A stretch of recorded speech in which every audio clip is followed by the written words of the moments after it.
I would say that based on my field work and the interviews and what I heard from my informants, I think that there is a point in people's life where they have an experience that breaks that dominant theoretical framework that tells you that things are separated and isolated.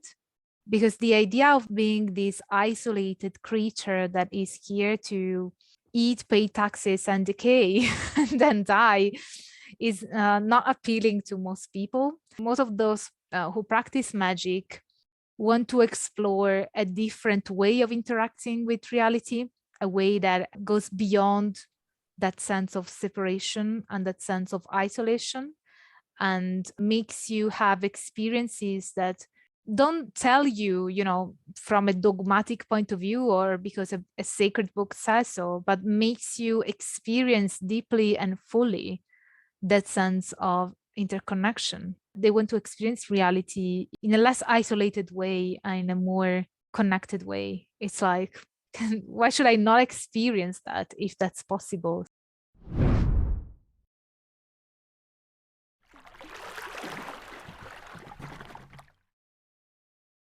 Thank you, Dr. Puca, for joining us. What is your preferred title? Is it Dr. Puca? Is it Angela? What can I call you? You can call me Angela, that's fine. So let me introduce you very briefly, and then I'll tell the audience what we hope to talk about today. And I'm very much looking forward to the conversation. Dr. Angela Puca has a PhD in religious studies. She's a university lecturer in the fields of witchcraft, paganism, esotericism, folk magic, shamanism, and related trends around that. Dr. Puca, I know her work from a fantastic YouTube channel that she runs, putting out really, really quality scholarly academic work around these subjects called Angela's Symposium. And I highly recommend checking that out if you don't already. You have a really, really fascinating background because you have this academic training in philosophy, in Eastern philosophy. You also studied Latin, ancient Greek, Sanskrit, and Tibetan. So you have a whole arsenal of linguistic and methodological and knowledge that you're bringing to the table. And you managed to bring all of those very, very impressive intellectual feats and skills in a way that's I find to be very digestible and even very entertaining. And I think that's a real skill of yours, of taking the real scholarship and bringing it to the public without watering it down, but making it in a way that can be engaging, that doesn't get lost and doesn't go right over people's heads. And I think that's really, really tremendous. And I wanted to congratulate you on that great work that you're doing. Thank you so much for inviting me and for your patience. I know that it's taken quite some time for this to happen. So I really, really thank you for both inviting me and for being very patient and very kind with your introduction. Yeah, I'm really happy that I come across as entertaining and scholarly at the same time. It's not like I put that on as a persona. It's just that I think that's how I am.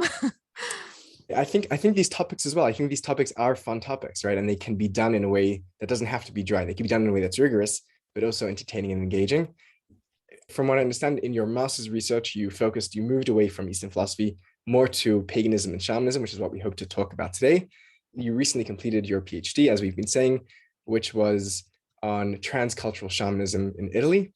What we hope to discuss today in this conversation is you really have a really wide range of expertise, both in traditional and contemporary shamanism, in paganism and neo-paganism, in the philosophical and religious aspects of magic, Buddhism, Indian and Tibetan religions, and particularly the methodology and theory when it comes to the study of religion and comparative religions. So what I wanted to do was I wanted to take this opportunity to pick your brain around some of these core philosophical underpinnings of the things that you find fascinating and that you've been studying. And I think that the core philosophical underpinnings, as you've put them, is the two fields of paganism and shamanism. And what happens is that we use words in the public in very kind of sloppy ways and we overlap things. But when it comes to academia, we have to be very careful with using words carefully and defining terms. My main interest is in mysticism. And that's a word which also has its own contested, etymologies and definitions and genealogies and usages. What I would love to do is I would love to invite you onto this conversation to tell us what these terms mean, what is paganism and what is shamanism, how do they relate to each other, how do they relate to other terms in the field, what is some of their genealogy and etymology, what did they mean, how did they come to mean what they mean today, what is the big debate surrounding those terms, and for my interest, how do they relate and perhaps overlap or differ with the category of mysticism. So we're going to launch into a real, I think, a real like landmine of language, because all these terms like witchcraft and paganism and magic and mysticism and shamanism, they're all really jumbled together. And I hope to, with your help, to carefully come in like a bomb diffuser, to come in and separate the wires and to make clear what these terms may mean as far as we can understand, for the benefit of us to be able to understand and use these terms intelligently. I guess that I'd like to start first with a premise with regards to methodology, if Please, that's all yes. right. Good. That's a good start. Yeah. So one thing that I noticed from what you said is the idea of finding a core underpinning or core philosophical underpinnings. And that could be problematic in that, I mean, I understand where you're coming from, and that tends to be a perspective that is also adopted within paganism and shamanism by practitioners. And that has also been defined in scholarship with a specific term, like it is a philosophical aspect that you find in Western Esotericism and also paganism and shamanic practices, and that is called perennial philosophy. So the idea of perennialism. So quite often you find that practitioners, pagans and magic practitioners, they tend to have these theoretical framework according to which there is a core essence that underlies all the different religions, all the different spiritualities. And so when you remove all the structures that have been created by the institutionalized forms of these religions, then you're able to detect those core principles that you find all over the place, across history and across the different traditions. Now, this is something that is held as a belief and as an interpretive lens by practitioners, but it is something that scholars don't quite adopt. I guess there is a field in academic research, which is comparative studies, but even in that case, academically speaking, we tend to focus more on the distinctive aspects of each and every tradition. And even though you may find similarities and parallels, it is also important for us scholars not to flatten the complexity. When two things which have a different name appear to be the same, it means that perhaps you don't know them all that well. Even to cells in a micro, when you look them close enough through a microscope, they will present differences. And so usually academic scholarship tends to emphasize all the nuances and shades and different ways of understanding a specific religious or spiritual phenomena, in the case, of course, of religious studies. So I just wanted to premise that of course there are parallelisms and similarities and comparisons that we can draw, but I wouldn't really endorse that idea, which is more from a practitioner's point of view of these core elements, these core principles that underlie all the different traditions. And in fact, talking about shamanism and paganism, that was the foundation, the core philosophical aspect of the most popular form of transcultural shamanism, which is the forms of shamanism that are imported from indigenous cultures and reinterpreted in the Western cultural fabric. The most popular of them is called core shamanism, and it is precisely based on this idea, on the idea that all shamanisms across the world have a core set of practices and techniques. And so Michael Harner, the founder of core shamanism, wanted to distill these techniques and offer them to every person. So that meant that regardless of your cultural background, regardless of whether you have access to being initiated or not, you would still be able to practice shamanism because this tradition offers you the chance to focus on the techniques and therefore to employ them in your daily life regardless of your cultural background. And this, according to him and other core shamanic practitioners, that is beneficial to Westerners because because it allows for people to reconnect a bit more with their their spirituality, or enter in contact with a mystic aspect of their lives. But sorry, it was a very long premise, but yeah, I think that's great. Academics do like their methodologies. Yes, no, like... I'm so glad that you began with a point of methodology, and I think that's really important, and I really appreciate that. And I'd like to respond to that. I think what we're talking about here, I think, is the very issue of defining definition, right? I asked you to define shamanism and paganism, and you rightly responded with, how do we even define defining? And I think the issue here is that when we try to define anything, we're trying to do two things. We're trying to recognize that it has specificity and individuality that is different than other things, but yet we're also looking for something which allows it to be included in a certain class or genus, that we could say these are all, there's a universal category here. So if let's say I have two cups, right? There's a cup and a cup. There's something, the question of definition is what is it about both of them that makes them a cup? And is that a question of utility? Is it a question of perception? Is it a question of aesthetics? Is it a question of whatever it is? But so I think this is a real challenge when it comes to definitions, and I definitely, this issue of lumping everything into one category as if it's all one thing and not seeing the distinctions is something which plagues my field as well, with mysticism, where perennialism was very rampant in mysticism as well, until Stephen Katz came and gave a counter argument for contextualism and constructivism, saying that, like, no, that this is very specific to here, this is very specific here. And the extreme end of that is to say that there is nothing at all that unites all these terms. There is no reason to call them all mysticism at all. And I think that happens at every level. There's now a new field, there's now a new stream of scholarship. Boaz Hus, I think, best represents it, who he says that even when we're talking about Jewish mysticism, we can't even use that term anymore. And even to use the term Kabbalah, which is one of my topics of expertise, that even that term doesn't apply anymore. Like there's nothing that unites all the Kabbalists across. So I think there's kind of two sides of scholarship. One is that we're so focused on the particularities and the details, on the individualities, which is so important, in a way that we cannot even speak about the category as a whole. The category becomes a very problematic term. Is that your general approach towards the field, or do you think that there is a middle balance where we can both see particularity and yet say there's still something that unites them, that allows them to be included in this category? Maybe it's like some sort of family resemblances, or that's, but I so love that we've began with like this good methodological discussion of like, what is it even to define something, and the problems involved in that. So thank you for getting us onto that foot.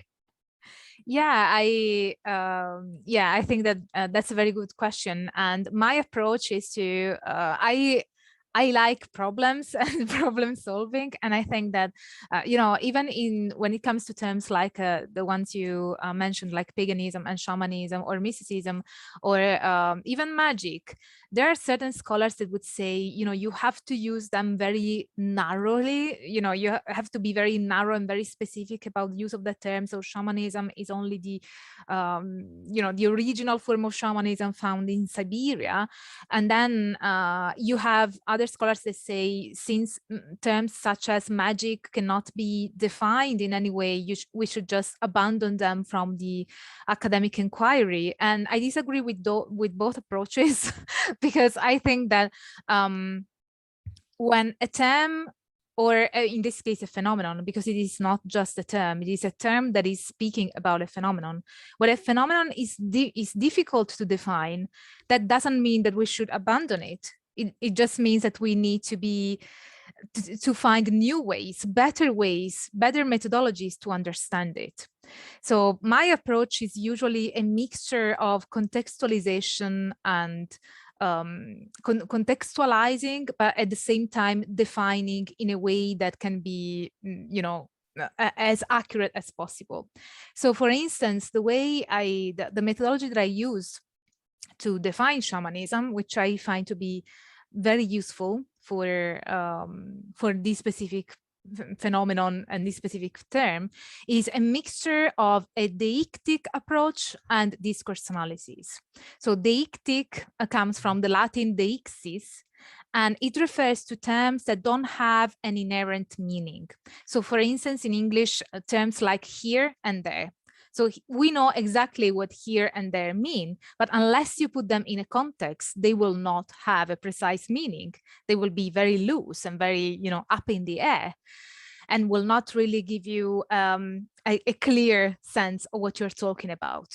And then discourse analysis, which comes from Foucault, is based on analyzing how people who are part of that phenomenon create narratives and discourses and talk about the phenomenon they are part of, they are living, how they talk about what they are experiencing. Of course, you're not just basing your analysis on what one person says or what one individual or 10 individuals say. It is about identifying patterns of meaning that emerge from the discourses that people create around what they are experiencing.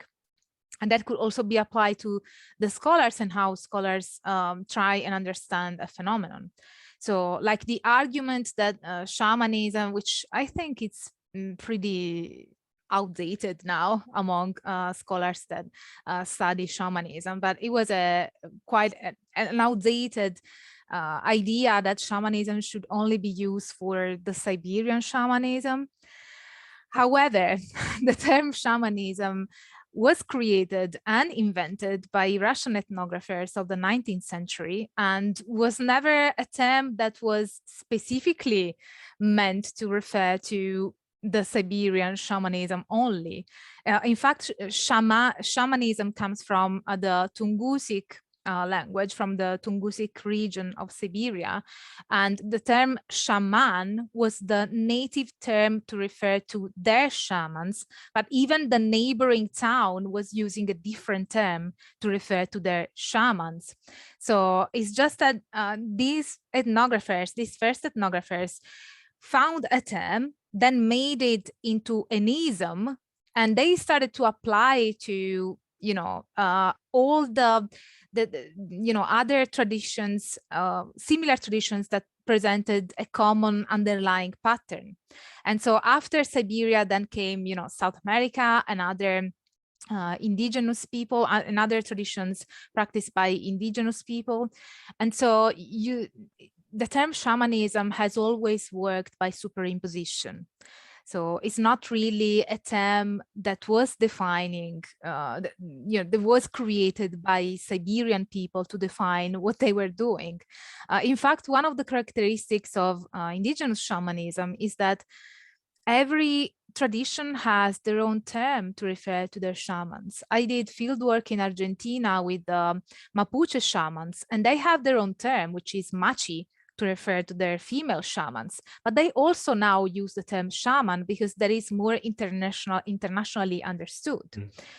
And in Italy, for instance, the vernacular healing tradition, every single region had a different term, but that is not necessarily because they don't acknowledge that there is a similarity. In some cases, and which is like the Italian case, as I was able to prove in my PhD and other peer-reviewed publications, in the case of Italy, it was just a lack of communication.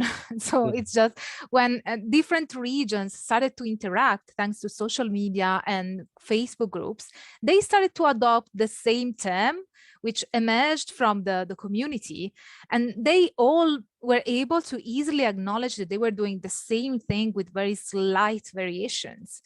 And it was a similar case, of course, in terms of shamanism. You do find variations which are important to acknowledge across different countries.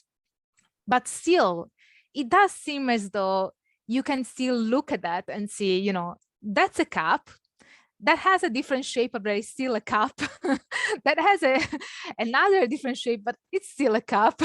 So as you said, you do have that kind of mold or that underlying pattern. I usually talk a lot about patterns because I find it to be a helpful term when we talk about this kind of things, because it's not like they have the same exact traits, but they do present very, very similar patterns. And when the pattern is so similar that you are able to look at that phenomenon or experience it and recognize that it is, kind of the same, or in the same umbrella, at least in the same group of definition, you can define it in a very similar way. then it means that as scholars, we need to investigate it further and make our methodology better so that we can more accurately define such challenging terms, because they are challenging. There's no doubt about that. They are challenging both shamanism and paganism, and they also, since they lack a central authority, that makes it more difficult and more malleable. And so, and now with the international communication created by the internet, these kind of traditions tend to evolve quicker than they used to.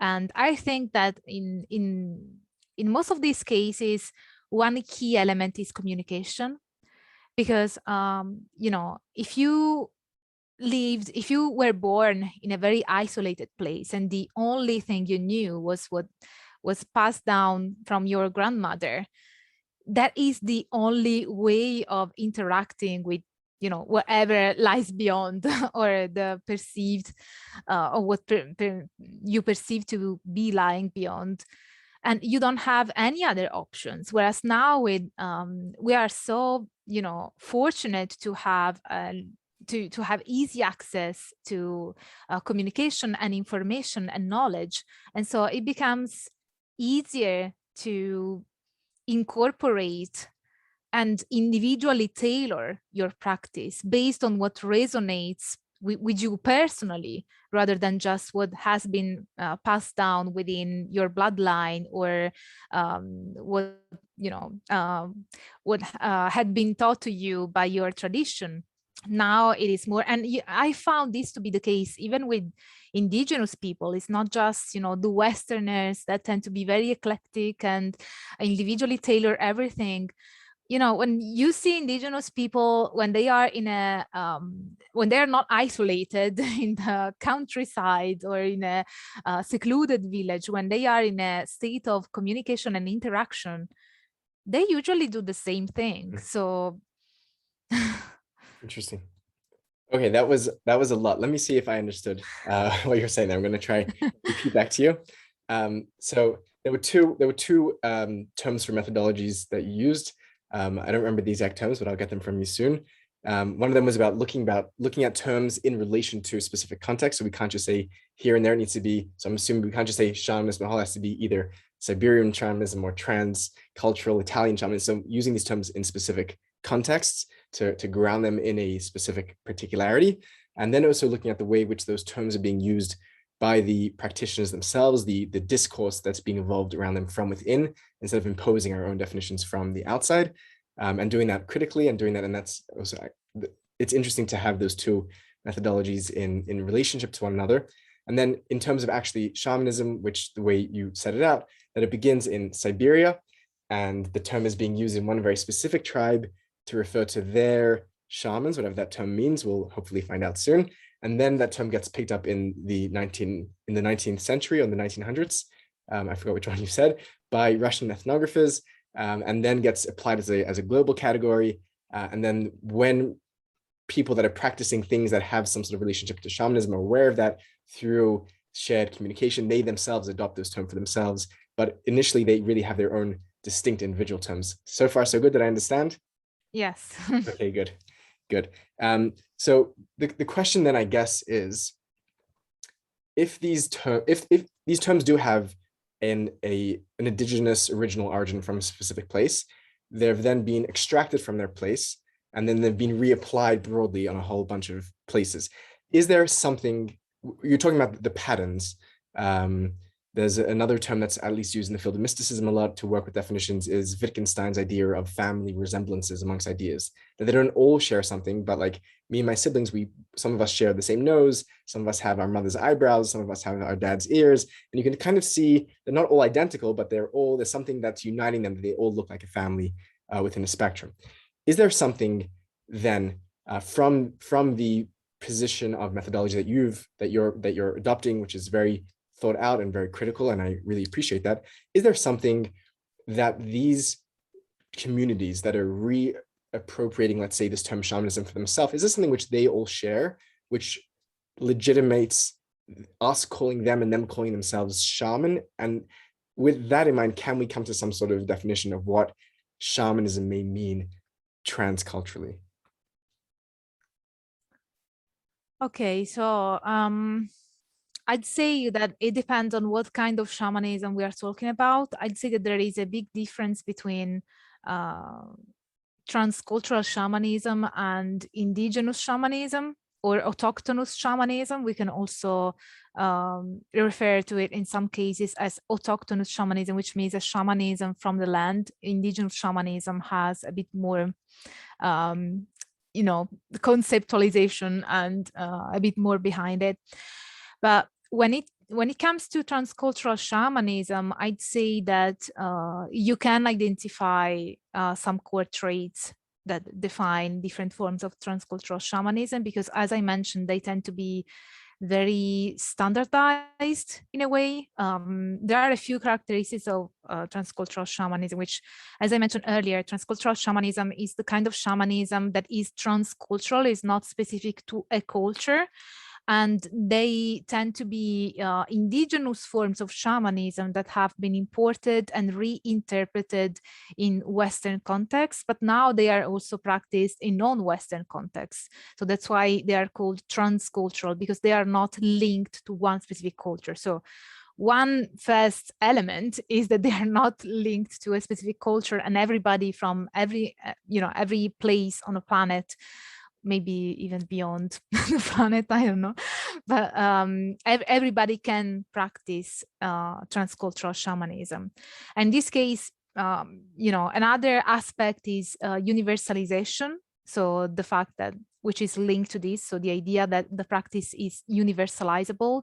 It doesn't depend on whether you are in Israel or in Italy or in the UK, you are supposed to get the same exact results, provided you use that specific technique. So there is a form of universalization. Then you have these are elements drawn from scholarship.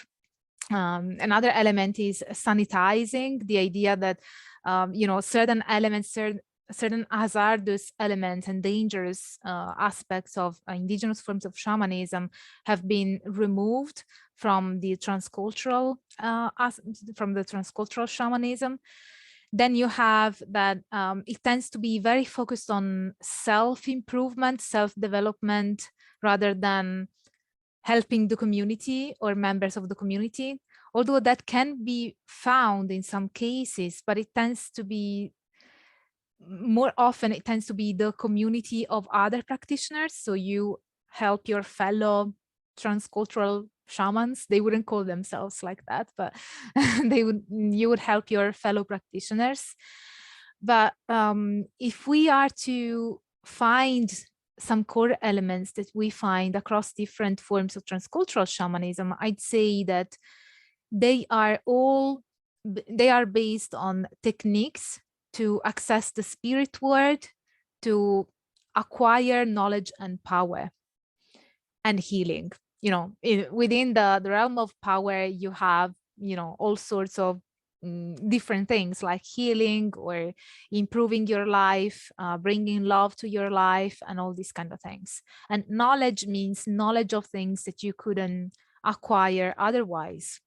So it involves altered states of consciousness, which in transcultural shamanism tends to be achieved through the use of the monotonous drums or rattles, so for music or dancing, rather than by using psychotropic drugs. There are also transcultural shamanic practitioners that would use such aids, but is not really part of the standard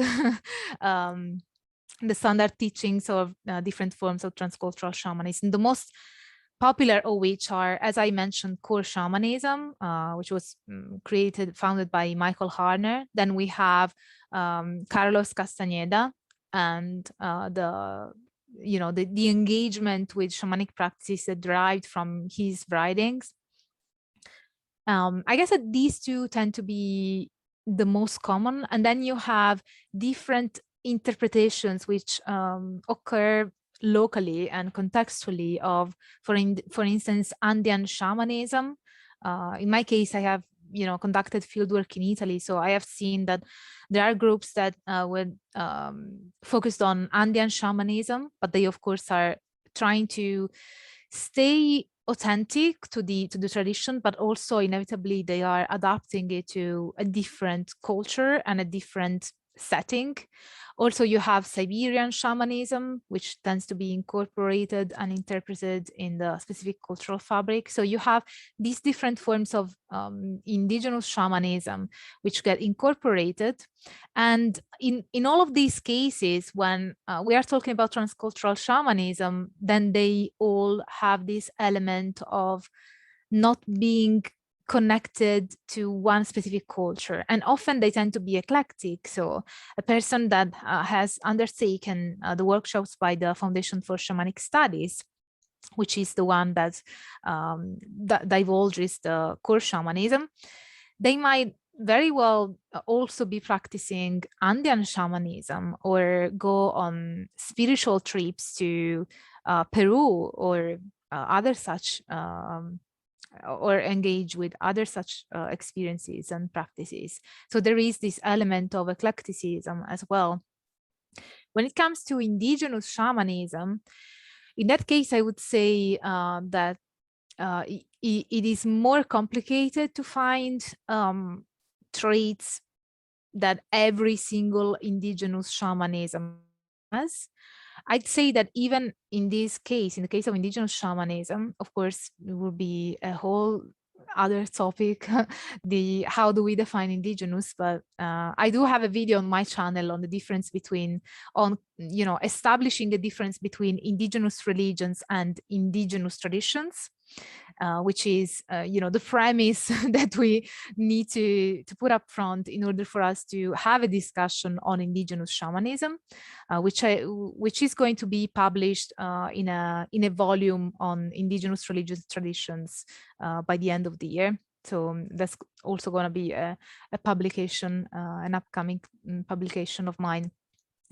But yeah, when it comes to indigenous shamanism, I'd say that even in that case, you do have as a core element the idea of entering the spirit world to gain knowledge and power. It's just that the way you enter the spirit world is not as standardizable as you may think. Like with Mircea Eliade popularized the idea that the shaman is the person expert in trance states and the idea of ecstatic experience. Mircea Eliade is also quite outdated in religious studies, but he's still quite influential for practitioners, and practitioners will define what the shaman is by the words of Mircea Eliade. However, defining trance as a core element of shamanism is problematic, because how do you define trance? There are shamans that interact with the spirit world without having to visibly go into a state of trance. They have a sort of a direct communication in a way, or they interact with the spirit world even during mundane tasks. So is that not a form of trance? And how much trance is enough trance for you to be a shaman? So the idea of trance is as a core element of shamanism is problematic, and that has been highlighted by a French anthropologist called Hamayon. I hope I'm pronouncing her name correctly, but she talks about this idea of trance being problematic in this sense. But I'd say that one thing that you do find across different forms of indigenous shamanism is the idea of entering in contact with the spirit world and gain a relationship with the spirit world. It is very common to find the idea of allied spirits that will help you and guide you. And even in this case, you are obtaining power and knowledge in a way.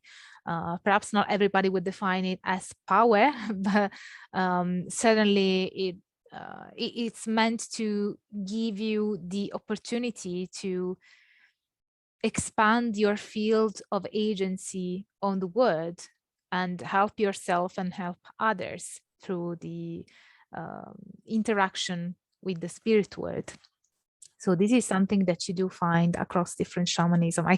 I'm just, going through the different forms of shamanism that I know and have studied, and I don't recall any form of even indigenous shamanism that doesn't have this element of interacting with the spirit world. And I think that the reason why we look at a religious phenomenon and we are able to see that's shamanism, just as you said with the cup, you can have different shapes, but you immediately see that as a cup. I think it's the direct communication with the spirit world. It's like you don't have an institution, a dogma, a sacred book. It's like there is this idea that the person who has this ability, because not in every case, there are traditions where only certain people are able to enter the spirit world in the indigenous shamanisms, whereas in the transcultural shamanism, you have more that idea that everybody can enter this direct communication with the spirit world.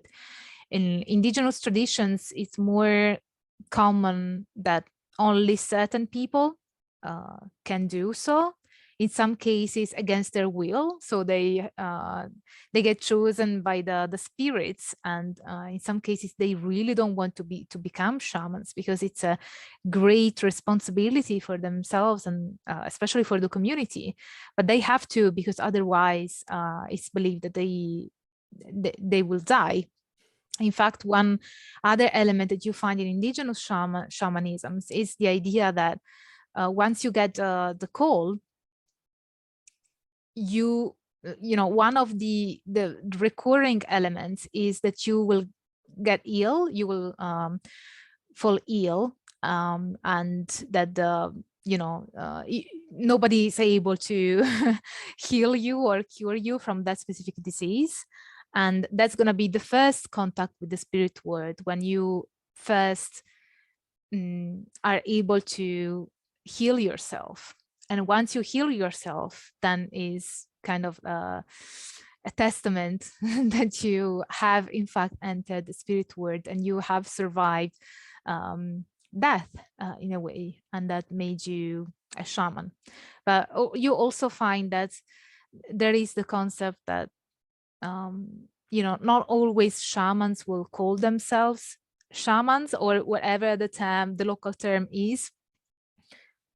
In some cases, it's that others would call you, because shaman, and even when it comes to contemporary indigenous traditions, the local terms that mean shaman, what we now understand as shaman, they tend to identify a role. It's not a title, it's a role. So it's like, this is the person that will, heal the sprains or something like that. So it identifies a role with respect to what you do for the community and others. And I think that very fact highlights the fact that shamanism is a relational form of spiritual practice and of traditions, because it is defined by the relations between the shaman and the people in the community. In the case of indigenous shamanism, communities tend to be the local community, people that surround you physically. But in other cases, it also becomes, especially with transcultural shamanism, communities that are, people that are kindred spirits or fellow practitioners. That was really helpful and quite exhaustive. I want to pick on a few of the things that you said there in that definition. It's nice that after we lay out the careful methodology, we can actually begin to say some constructive things as well. That's important as well, I think, too. This idea of the practitioner, the one who has some sort of direct or immediate contact with the spirit realm and is able to go there to gain knowledge and power, sometimes to bring healing back to the community that they're participating in. I want to pick on a few of those points there. One is that from what I want to, there's some things that we could hear in that definition, and we can hear overlaps with things like magic and theurgy and other forms of related practices. And I want to know how perhaps we can distinguish between those things, and maybe a helpful way to distinguish would be to go back to the etymology. From what I understand, the etymology of shaman is, as you're beginning to say, is the one who knows. And you can correct me if I'm wrong, it's not my expertise. And perhaps that emphasis on knowledge I find very interesting. And you had emphasized power, you had mentioned healing. I'm curious to know, what is the relationship there between the etymology, between the emphasis of knowledge, power, healing, and to think about other traditions. I mean, I'm sure people who are thinking will realize that something like Gnosticism shares the same in the Greek. It's the gnosis is to know. That so this kind of relationship in the field of shamanism itself, of the centrality of knowledge, of power, of healing, and maybe how that works to define it in our conception of it, and how that differentiates it or relates it to other streams and fields. Is that it's a bit of an open-ended question, but I'd be curious to hear about that. I think that with regards to the term shaman and shamanism specifically, etymology doesn't play that big of a role into understanding what a shaman is. And I know that in some other cases, etymology may play a bigger role, but in this case, as I mentioned, even though shaman comes from the shaman, the Tungusic word, even when it was first used in reference to Siberian shamanism, it was already a different thing. So it's like me using, a term that is native to your language, but using it my own way. So to identify a phenomenon that from its very inception, I'm also referring to other things that don't use the term. So from its very inception, it wasn't really based on what the native people were using it for. It was based on, they needed a term, they heard it, that people were using it, and then traveling around, they saw that other people would do very similar things. And so they said, oh, that must be shamanism, because the first term they encountered was that one. And so, and yeah, it is a term related to knowledge, but we are also running again into the problem of, knowledge is also a very loose term and difficult to pinpoint.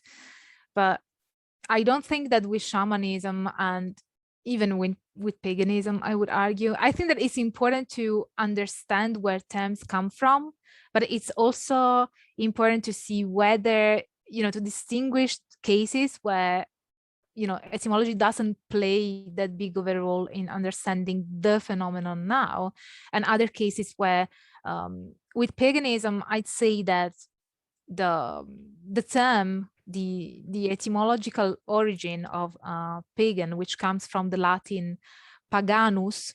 Paganus means inhabitant of the pagus, and the pagus in Latin is a village. It's like a rural, kind of isolated, not quite isolated. It is a village of people that would farm and have a connection with the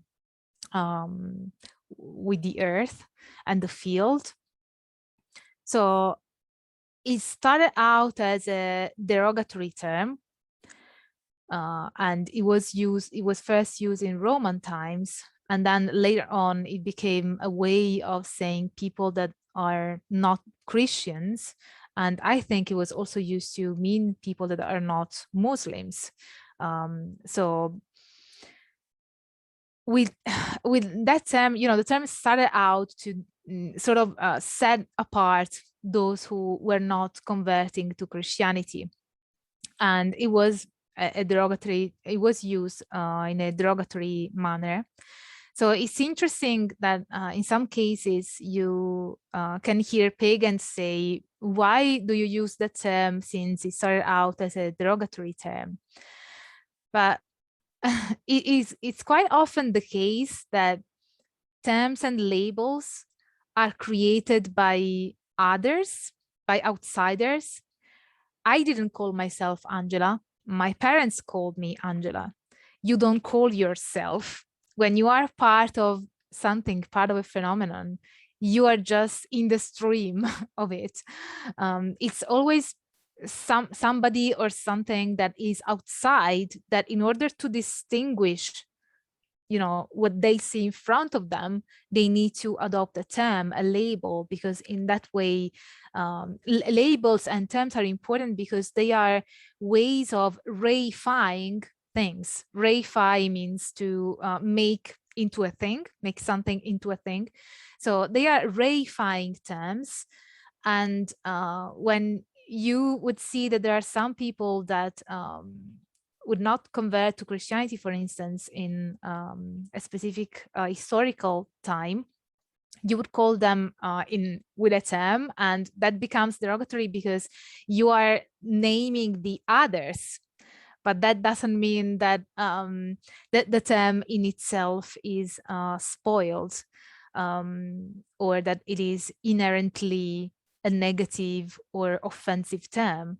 Because if we have to investigate the etymology of the term, then we also need to be susceptible and be open to investigate also the semantic development of that term. And the term pagan has evolved over time, and there have been cases where the term was reclaimed, like in the Italian Renaissance. I don't know how much that, you know, that might not be common knowledge. I don't know how common that is, but during the Renaissance, there were philosophers, Italian philosophers in the Renaissance, who would talk about magic, and they would also talk about paganism, and they would kind of reclaim the term in a more positive light. And I think that the term paganism, I guess that as opposed to the term shamanism, the term paganism, I'm still trying to find a very clear way, or, you know, the most accurate way to define it. But I think there are certain core elements of contemporary paganism, and modern paganism or contemporary paganism also started out as others from the dominant culture and the dominant religion. So it's a bit like with the Satanists, even the atheistic Satanists. So they don't literally worship Satan, but they are still using the term to highlight that they are opposing the dominant religious system and all the morals and ethical values that it brings to the table, to the cultural table. With paganism and modern paganism, you have a similar concept, in that when contemporary paganism became popular thanks to Wicca, which was and perhaps still is the most popular form of contemporary or modern paganism. And it also started as, I wouldn't say in opposition, but it started as the other within a very Christian background in the case of Europe. So that sense of otherness that is brought about by the word pagan, that idea that you live in contact with the earth, and so that makes you less susceptible to endorsing a dominant religious system that disconnects you from the earth. That is something that I think might have been part of the adoption of this term by contemporary practitioners, because there is still the idea. I wouldn't say that it is inherently derogatory, but I'd say that pagan and paganism is inherently connected to the earth. And perhaps we may say to, you know, being outliers in a way. That's very interesting. I want to focus still on shamanism a little more before moving to paganism. I'm curious to know, my main interest is in metaphysics, and part of what is being brought back from what you identified as the spirit realm, maybe this thing of healing and power, knowledge, and those terms are certainly amorphous terms as well, and perhaps difficult to define and culturally specific. And I'm curious to know a bit more about I'm curious to know a bit more about that. But what I'm curious to know is, what is this sense of the cultural, sorry, the sense of the spiritual realm, if there is a shared metaphysical conception to what this notion of the spirit realm is across what we're calling shamanistic traditions. I'd be curious to know what that looks like and how that might relate to forms of metaphysics that we find in other traditions, such as what we've been discussing here in magic and paganism and mysticism. Do you see some sort of metaphysical structure, a sort of conception of reality that can be situated in this larger conversation of these broader traditions, specifically surrounding this idea of the spirit realm and its relationship with the realm of the mundane, or however it's defined? I'm not sure I understand your question. Is it about whether there are elements of shamanism that are also found in other traditions that practice magic, or is it something different? My question is there a shared metaphysics of shamanism? Is there a shared conception about the fundamental structure of reality that different shamanistic traditions, or different traditions which we call shamanistic, share? Oh, I think that there are parallelisms. I wouldn't say that they all share the same worldview or the same concept of reality. There are parallelisms, and perhaps there is the animism is very common as a religious framework, which means animism is the concept that everything is sentient. So even inanimate objects, everything in reality, in our manifested world, everything literally has the same agency. We would say the soul, but that's not how especially certain shamanic traditions would call it. But the idea is that every element of reality has his sentient and as inherent power and can be communicated with. So there is this sense of animism, is this idea that everything is connected to everything else, and all the elements that are part of this web are equally sentient and equally able to communicate and share power and energy. So this is something that I guess you find across different shamanisms. And you also asked about other forms of traditions like in Esotericism and magic. I'd say that this element of this animistic element is also quite common among contemporary magic practitioners.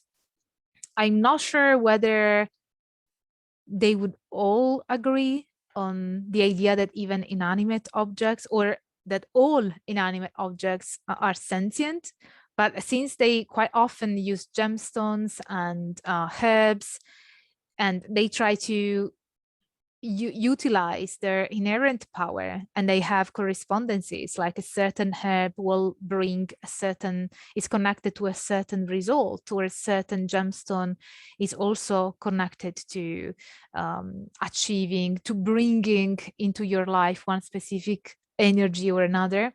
So this also implies, whether they are aware of it or not, that implies that there is an exchange, a communication between you and the gemstone, and that the gemstone has an agency. So the extent of that agency is perhaps not that clear. It really depends on the tradition, and in some cases the practitioner. But I would say that a sort of a animistic worldview tends to be quite common among magic practitioners, or at least the idea of connectedness. I guess that connection and correspondences are two very core aspects that you find across different traditions that are involved with magic or communication with the spirit world. Because you need to believe, to have a worldview that implies that everything is connected so that you can, create a connection with something that is perhaps far away from you.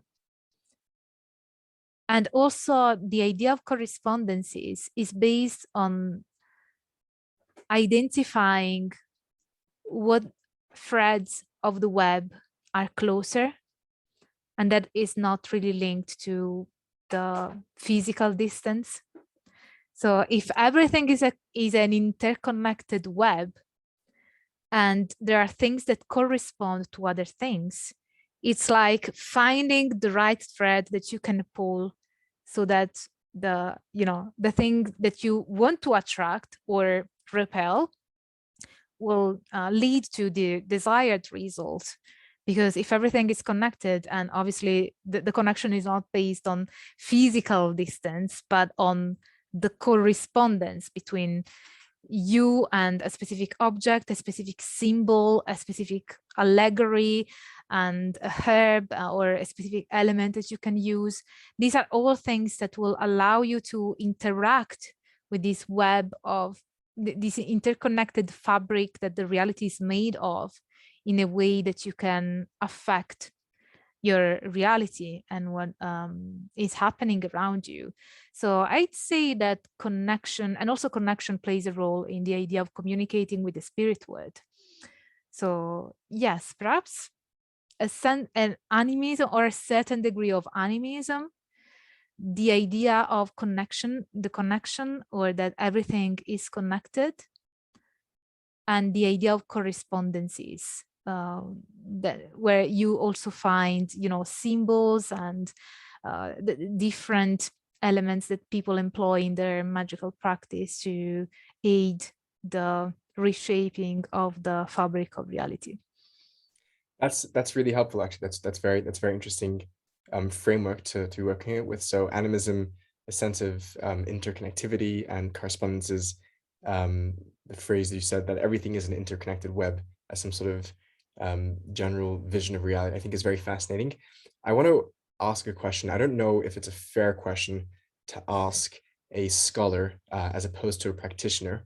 I'm just curious, before I ask the question, do you at all identify as a practitioner with any given tradition, if I may ask? I don't share that publicly. So Sure. I don't share publicly whether I am a practitioner or not. So I will have to pass. Sure. I will have to give that question a pass. I'm afraid. I understand. That's fine. So then I'm going to have to ask you as a scholar then. If we can speculate as to why humans that we now see under this umbrella category of shamanism came to see of everything as belonging to an interconnected web of reality with deep correspondences and interconnectivity, and the sense of the sentience or life pulsating throughout that web. Do you have a theory or a hunch or something as to why people came to adopt such a belief? Well, there are, of course, the cases where there are people that were born in a culture that would also endorse that kind of worldview. But in other cases, especially, in countries that are more influenced by the monotheistic religions, which are a bit distant from this view, I would say that based on my field work and the interviews and what I heard from my informants, I think that there is a point in people's life where they have an experience that sort of breaks that dominant theoretical framework that tells you that things are separated and isolated. Also, sometimes practitioners feel like, would they experience that sense of isolation given from the opposite worldview is sort of bringing impoverishing their experience in their daily life. Because the idea of being, because there are lots of people that have that sense that you as an individual are not enough. There is this sense of not being enough. And the perception of not being this isolated creature that is here to eat, pay taxes, and decay, and then die is not appealing to most people.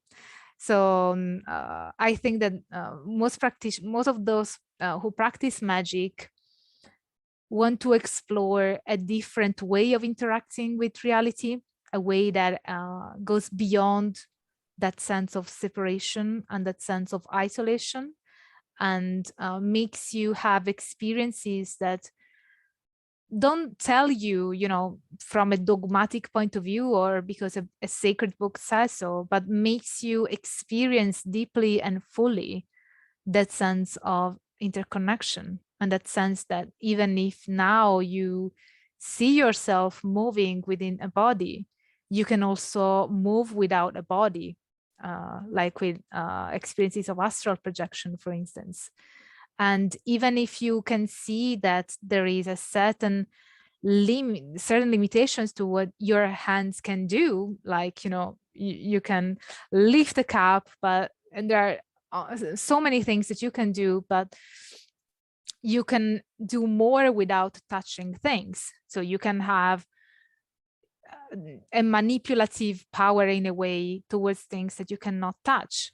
And for some people, that may be a way of feeling empowered, or even to, you know, feel like they are this big fantastic magician that can do whatever and be all powerful. But for other people, it is a they draw from the magical practices. They don't just draw a sense of power and agency and extended agency, but also that reshapes the way they are in the world. Because the idea is that if I can act and if I can manipulate things without touching them, then it means that I am connected to something that is far away from me. So it means that perhaps I'm also responsible in a way to things that are far away from me. Obviously, depending on the practitioner, they will interpret things in different ways. You will have the egomaniac that will just seek to have more power over themselves, others, and these kind of things. And then you will have the practitioners that are really interested in perhaps also in improving their lives when there are things that are quite critical or difficult to cope with. But also they want to experience that, they want to experience reality in different ways, in a less isolated way and in a more connected way. It's like, why should I not astral travel if I can? Why should I not experience that if that's possible? So that's the view that yeah, quite a few practitioners have. I don't know if that answers your question. No, I actually think that was a really great answer, and I have some follow-up questions. It's a shame that we don't know that you're a practitioner, because if we could, I could have asked you just to astrally project here instead of doing this over Zoom. We could have done it in person, a quick astral projection. But what I heard was two things there, which I think were quite fascinating, and I'm thinking about this in relation to my own field of interest, which is mysticism. It seems like there's both a push and a pull, and then there's a different possible goals or outcomes. So the push is something that you mentioned, that there's an experience, and there was a really great phrase that you said, that an experience which challenges their dominant conception of reality, their dominant worldview, towards a theory, or towards a conception of reality which is much more interconnected and interdependent and corresponding, as opposed to what they initially believed was just a separate or isolated reality. And that's in terms of, there's a push, and there's definitely a parallel there to mysticism, which has, you know, this contentious category called the mystical experience, which also pushes people towards that worldview. And then there's also the that I would say is the pull. Sorry, that's the pull into that way of thinking. You're pulled by the experience, perhaps, and there's the push that people are living in a world where they don't find it to be meaningful or to be gratifying. As you said, they're all they're doing is eating, paying taxes, and dying, and that's a push. And people are looking to get away from that to a conception of reality which is more fulfilling and more sustaining. So this push and pull model is very interesting. Both people escaping an unhappy or an unfulfilling conception of reality, and those having experience which challenges that conception and push them to something else. And I'm sure there's a relationship between those and the communities which have those, and then being in a space which already has those interpretations. There's obviously a lot going on there, but just trying to get to the nitty gritty. That was one thing, and I want to come back to that. The other thing which you said, which is quite interesting, is that there's different drives in terms of what might motivate someone. For some people, it may just be a question of power. For some people, it may be just a question of knowledge. And for some, it may be a question of coming towards more state of unity. I'm curious to know how you see shamanism fitting in here, if it can fit. It might not fit neatly into any category, but there's a certain, I'm not sure who proposed this, but there's at least like a heuristic definition that magic is generally more interested in increasing power. Esotericism is generally more interested in hidden knowledge, so it's increasing knowledge. And then mysticism, again, these are all such like amorphous categories. It's hard to make any broad sweeping statements like this. That mysticism may be more identified as the drive towards this state of unity, interconnectedness, and love. I wonder if that's a categorization which you at all. I feel that it may be way too broad for your interest, but no, I never come across this definition in my studies, to be honest. Does it sound like something that you might entertain, or something that is not even? No, I don't think that's true. I think that somebody who was interested in mysticism must have elaborated it. Might have I been think me. I think that I understand where they come from, but it is a massive oversimplification, I think, because from the outside, like the very outside, from a different planet, when you look at at esotericism, what you see is that there is a lot of focus on knowledge. So I can understand that, and when people talk about magic, they tend to focus on spells and spell casting, but that is really that's an oversimplification, because there have always been people who have practiced magic to seek unity.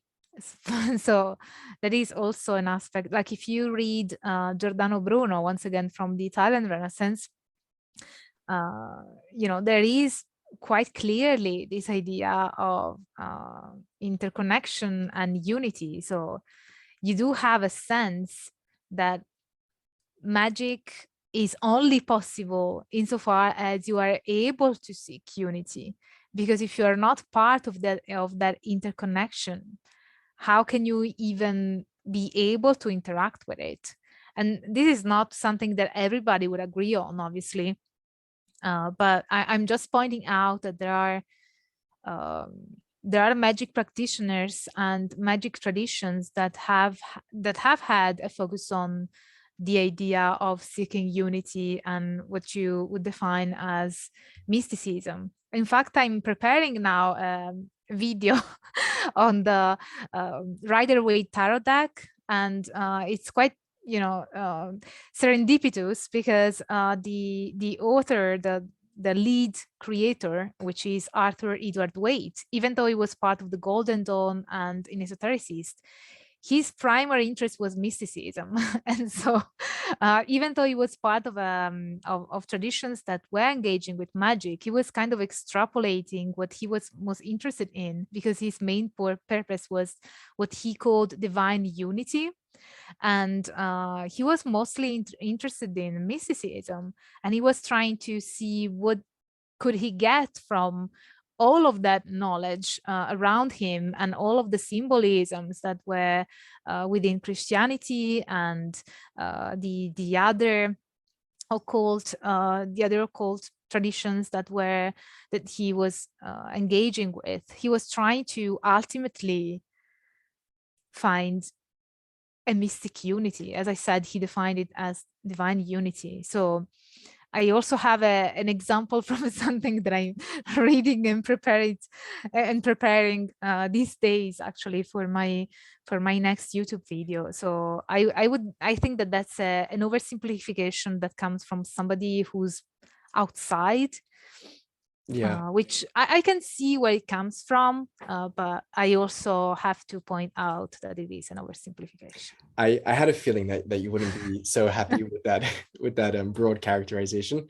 I think that I actually want to return back to what we were saying earlier about the push and pull towards these conceptions of reality.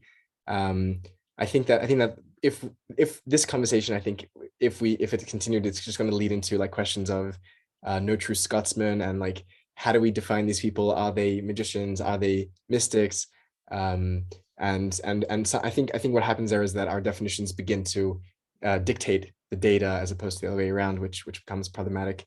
And even the definition of mysticism as someone who's inherently seeking unity with the divine is also a contested. Bernard McGinn rejects that definition, and among with many others. So let's not pursue that just yet. Maybe we can come back to it if we're feeling up for the task. What I want to ask more is about this push and pull towards this conception of reality as fundamentally interconnected and corresponding, this web of reality. I'm curious to know, and this may be more of a philosophical question than a scholarly question. I'm curious to know if you think that there is some validity, veracity, veridicality to this conception of reality. Is there any sense where the experience of the shaman and their worldview has some sort of modern persuasiveness from a metaphysical standpoint? My answer would be yes. And that is, but I also need to highlight that I don't think that different worldviews are necessarily mutually exclusive. So, when you, yeah, I also have to say that I like that idea of push and pull as you explained it. So I think that defines quite well the what people who engage with spiritual practices or religious mystical practices may feel. But yeah, to answer your question, I'd say yes, because it it affects changes in people's lives. I think that one of the things about traditions that include some form of magic or the belief in magic is that these traditions, like, with paganism and shamanism, they were not born, especially when we analyze it in a Western context like in Italy. It's not like people were born in a family that imposed that onto them. It's something that they they grow interest in, and it is quite common that experience needs to be at the forefront in terms of, so it's not really like they have a belief system and then act in accordance with that belief system to prove it. It's kind of the other way around. So they tend to have the experiences first. So in some cases, somebody may have a spontaneous astral projection and then try and understand what's happening to them. So I think that experience has a primary role for practitioners of these traditions. And as a consequence, I think that their worldview is persuasive in that it is mirroring their experience. It is giving an explanation and a framework to understand what they experience. Whether that is true, it is something that I would argue cannot be said of anything. I don't think there is a true shaman or a true shamanism. I think that this idea of truthfulness is very dogmatic, and it is something that only works when it is imposed over something rather than trying to you know, understand what is like. You can say, okay, the true Catholic is what is the person that follows all the rules according to the Roman Catholic Church. But how can you say whether somebody is a true shaman? Who's the dictator of that? Obviously not us scholars, because scholars, especially nowadays, we are not anymore in the 19th century or early 20th century, where, you know, the anthropologists at that time were just very yeah, they were like the armchair anthropologists who would judge non-Western attitudes as primitive, and they were applying this evolutionary model that was very in vogue with biology, even to the culture.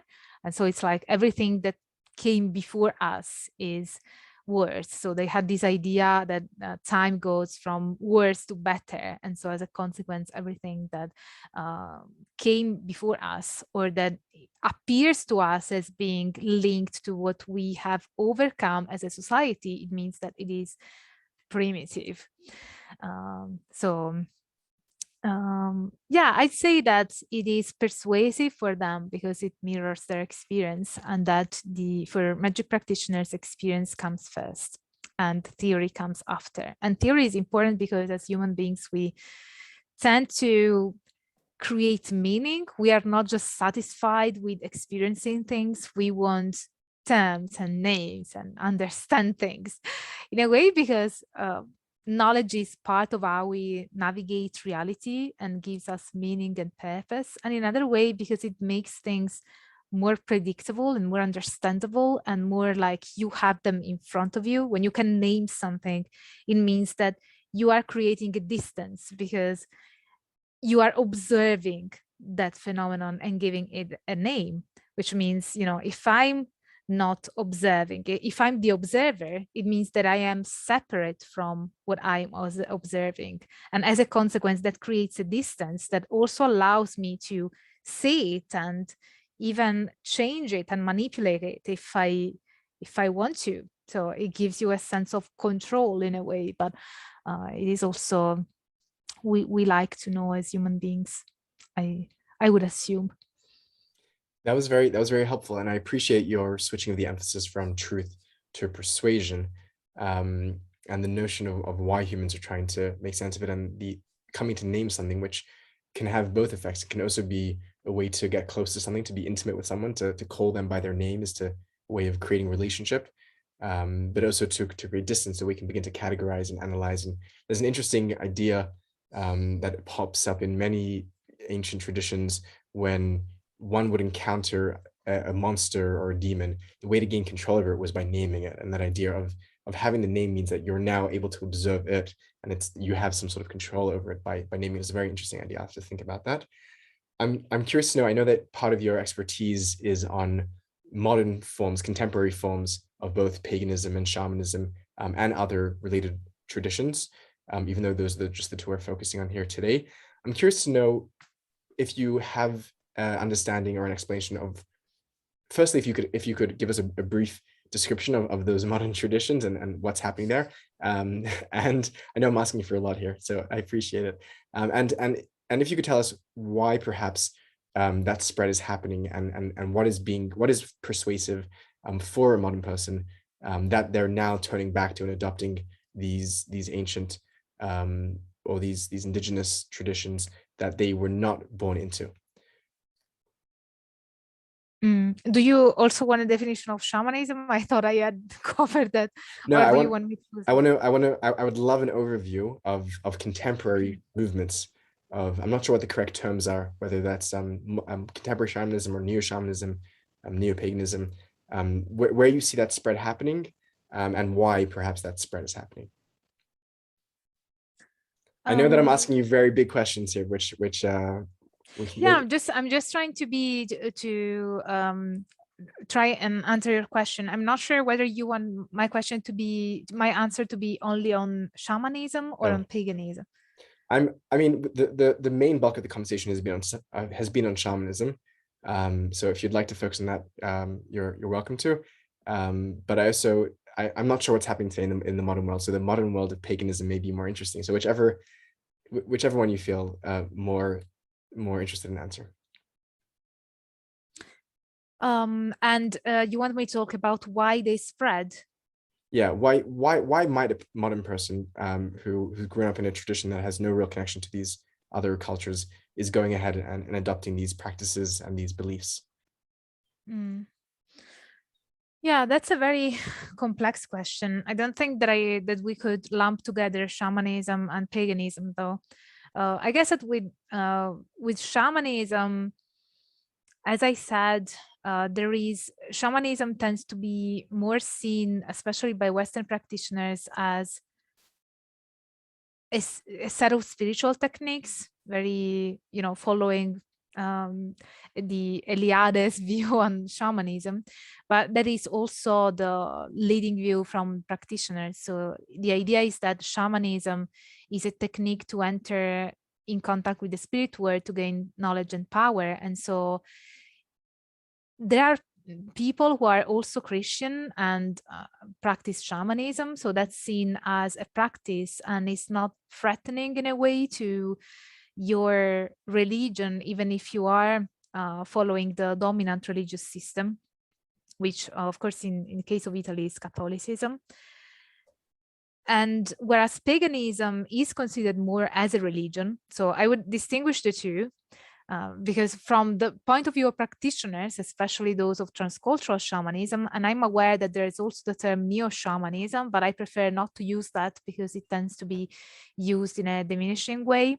I prefer the term transcultural because it tells us more about what that form of shamanism is about, which is that it is transcultural and focuses on the techniques rather than the cultural cultural connection.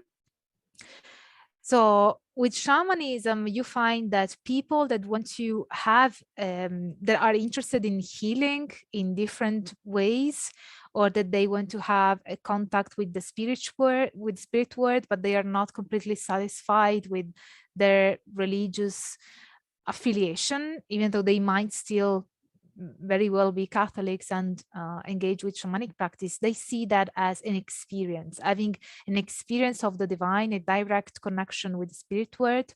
And since for my fieldwork, I have undertaken different workshops and retreats, shamanic retreats with transcultural shamanic practitioners, I can say that when they were traveling, when they would do shamanic journeying, which is the core practice for transcultural shamans, and you can travel to different worlds, the lower world, the middle world, and the upper world. The upper world is meant to be where you can encounter higher spirits and deities. There were lots of people that would encounter Jesus or the Holy Mary and other figures from Christianity. So it was quite clear to me that transcultural practitioners tend to see shamanism as something that they practice on the side of another religious practice, which it is often either paganism or Catholicism. Of course, I'm talking about Italy, but from speaking with colleagues, it seems to be quite the case even in other European countries. So the idea that you have the dominant religion, and then you have paganism, and then you will also have a group of practitioners that would define themselves as spiritual. So they are not interested in a specific religion, but just in the spiritual experience. And with paganism is in a way more challenging in terms of the dominant religion, because that is considered to be a religion by most practitioners, at least in my field work. I know that there are other countries where pagans would challenge the idea of their practice being considered a religion, because they associate the term religion with the monotheistic religions, and so they want to distinguish themselves from that kind of asset and from that specific way of interacting with the divine. But paganism tends to be more challenging in a way that it is perceived more in opposition to Christianity. And so most pagans would not also practice Christianity, they would just be pagans. And in some cases, they might also engage with shamanic practices. In fact, that's quite common. And even in that case, it is perceived to be an added set of techniques that you have in your toolkit. But paganism tends to be more focused on, it is often defined as an umbrella term to identify earth-based and earth-worshipping religions. So people who are drawn to paganism tend to be quite often people that feel a deep connection to the earth, a deep connection to the elements, you know, air, fire, water, and what have I missed? Air, no, air, fire, water, and earth. Yes, I was speaking so much about earth that I had forgotten it. But yeah, as I was saying, usually pagans tend to be very interested in, they feel that the earth bears a sense of divine.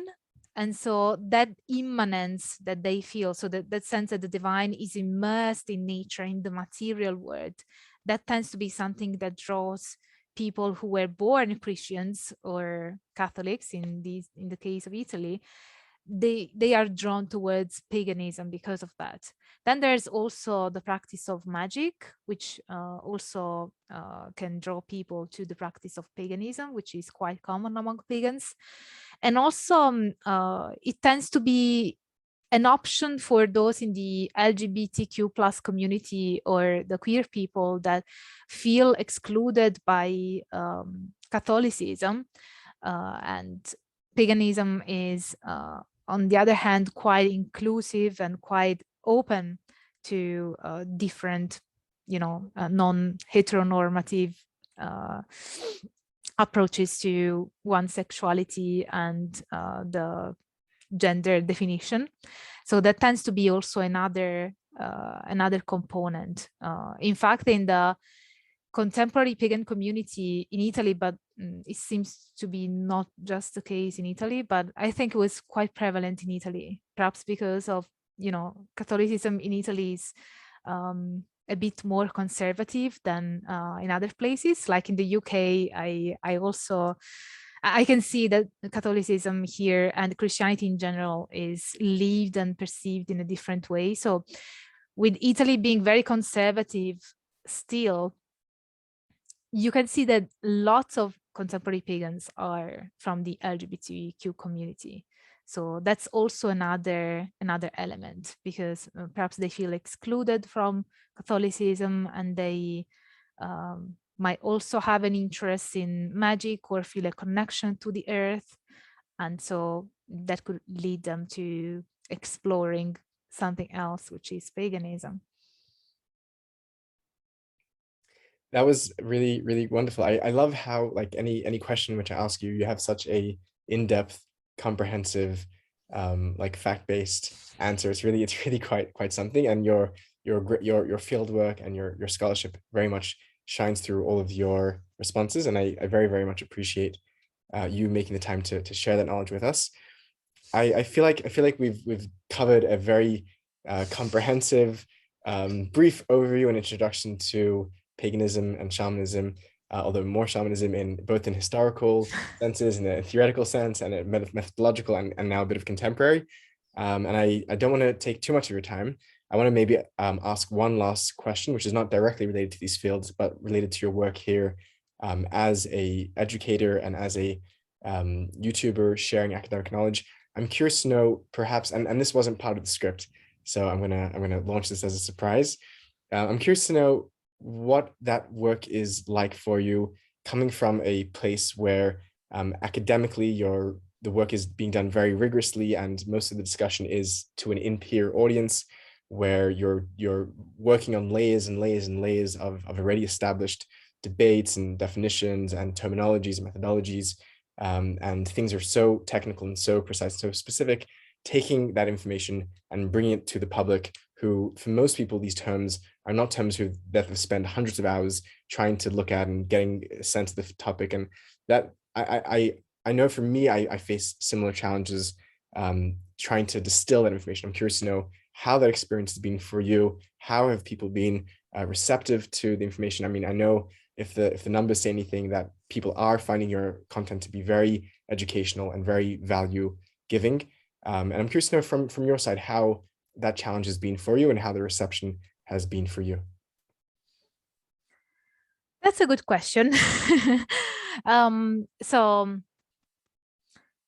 when I started my YouTube channel, one of my aims was to bridge the gap between academia and the community of practitioners.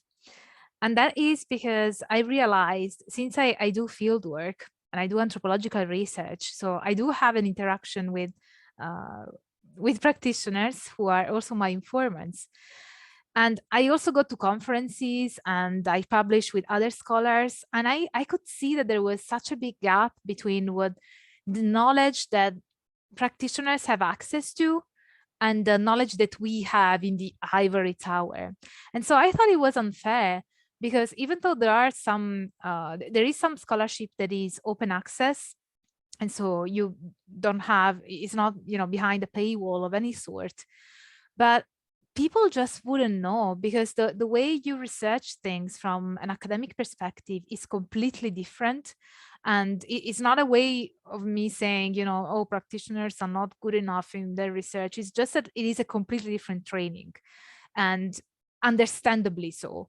So I just wanted to bridge that gap and offer, in a very digestible and easy to access way, academic scholarship. And that's why in my YouTube videos, I always use peer-reviewed research. And when I use primary sources, which are, texts written by other practitioners, I always emphasize that in my reference list, because I thought that it might be that practitioners might be interested. And it seems to be the case that even by studying these practices, I could tell, as other scholars have in the past, that magic practitioners tend to be very interested in academic scholarship and science.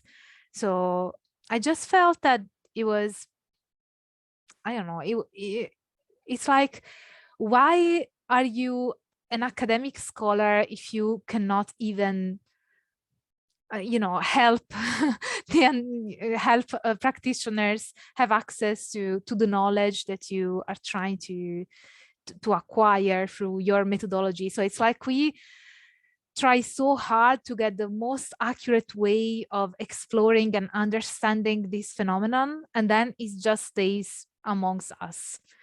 To me, it was like, why though? So it's like, and then I could see on fieldwork practitioners were still citing Mitchell Eliade from the 1950s. And it's like, wow, I think that there's something wrong with how we are doing this. If, whereas, there are certain things and certain knowledge and certain methods that are common knowledge among scholars, but they are completely new to the community of practitioners. And that tells me that we are not very good at communicating our studies. And if our study and our research is not of help to the communities that we are studying, what's the point anyway? So I thought that it would be a good idea to try. And at first I said, okay, I'm going to try for a year. And if it doesn't have, if nobody is interested, I'm just going to drop out of this project. But then it seemed that people are interested, and slowly but steadily, more people are joining the community, which is really nice, obviously. I'm not focused on numbers. I focus more on engagement. So, the comments that people leave you. And like when I hit 20,000 subscribers, I got a comment from a person who said, how many lecture rooms would you need to fill in order to reach that kind of audience? And we have decided willingly to learn from you. And that was a very nice comment. But to me, it's not just like they are learning from me, but also that there is an exchange. I also learn from them, or I hope so. I hope that I'm learning something. I think I am. I hope I am. But and also I'm quite proud of my patron community, because they are all very bright and knowledgeable, and honestly they are better than my students at university. It's like if I tell them to do a reading, they're gonna do it. And that's, very uplifting.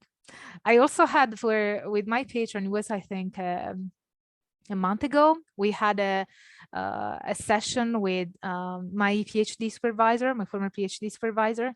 And then afterwards, she told me privately that she envies me.